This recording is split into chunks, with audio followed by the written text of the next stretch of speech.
is on the move again. Есть и другие соображения. We are doing this to wake the leaders up. La revue de presse internationale en Tunisie et au Canada ce matin, mais notre première étape nous emmène en Australie. Bonjour Albert Lecoinet. Bonjour. À la une chez vous. C'est un coup de tonnerre politique et climatique dans la Nouvelle-Galles du Sud, comme l'explique le Sydney Morning Herald. L'État où vivent la majorité des Australiens a décidé de réduire de moitié ses émissions de CO2 d'ici à 2030. C'est une surprise car jusqu'ici, le gouvernement de coalition de l'État semblait très très loin d'arriver à se mettre d'accord. C'est la promesse de retombées financières pour les industries régionales menacées par ces objectifs climatiques qui a convaincu les plus récalcitrants, souligne ABC News. Et cette décision met la pression sur le Premier ministre australien, indique le Guardian Australia. À quelques semaines de la COP26 à Glasgow, Scott Morrison doit montrer que lui aussi peut arriver à un consensus sur des objectifs climatiques ambitieux au niveau national cette fois-ci. Direction maintenant le Canada. Nous rejoignons Alexandre Lepoutre. Bonjour. Bonjour. À la une à Ottawa ce matin. Eh bien, c'est aujourd'hui, nouveau jour férié consacré à la réconciliation avec les peuples autochtones. Le Globe and Mail rappelle qu'il a été décrété récemment suite à des découvertes de restes d'enfants sur les sites d'anciens pensionnats pour autochtones. La honte du Canada, écrit le quotidien La Presse, car en fait, ces institutions ont assimilé plus de 150 000 enfants jusqu'en 1996.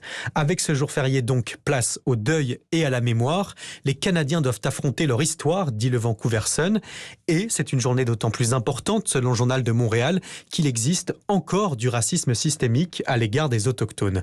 Aujourd'hui, des événements commémoratifs ont lieu à travers tout le pays, avec ce signe de ralliement, le chandail orange, un t-shirt avec un message « Every child matters », chaque enfant compte. Enfin, en Tunisie, nous rejoignons Mehdi Aouas. Bonjour Mehdi. Bonjour. De quoi parle-t-on chez vous ce matin ?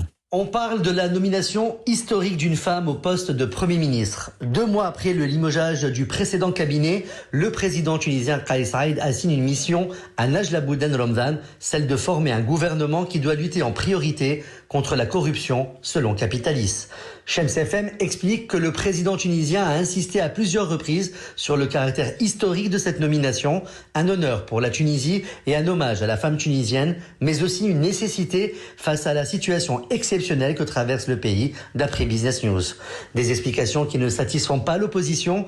La députée du parti islamiste Ennahda Yamin Azorlami commente la nomination sur sa page Facebook. Elle estime que le choix d'une femme ne dispense pas le nouveau gouvernement de passer par l'Assemblée des représentants du peuple pour obtenir sa confiance, étape nécessaire selon elle pour que le gouvernement soit légitime. Merci Mehdi Aouas. Alors Najla Bouden, je ne prononce pas son nom aussi bien que vous, première femme chef de gouvernement dans le monde arabe.